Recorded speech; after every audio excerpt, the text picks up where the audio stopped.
The Dutch government announced an easing of lockdown measures. This is despite souring case numbers.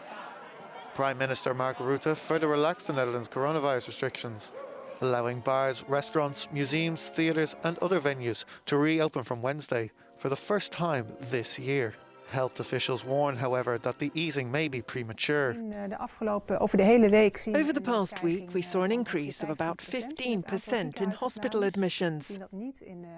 We don't see that increase in the number of admissions to intensive care, but for the hospital as a whole.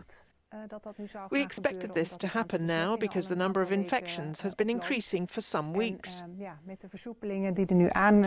With the upcoming easing of measures, the number of positive tests will increase even more in the coming period.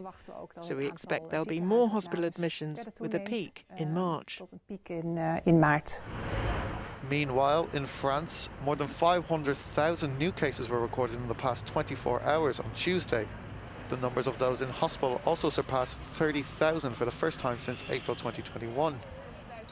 The country has ramped up its testing capabilities, with testing now being provided at local pharmacies.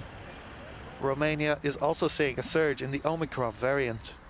174 evaluation centres were opened across the country.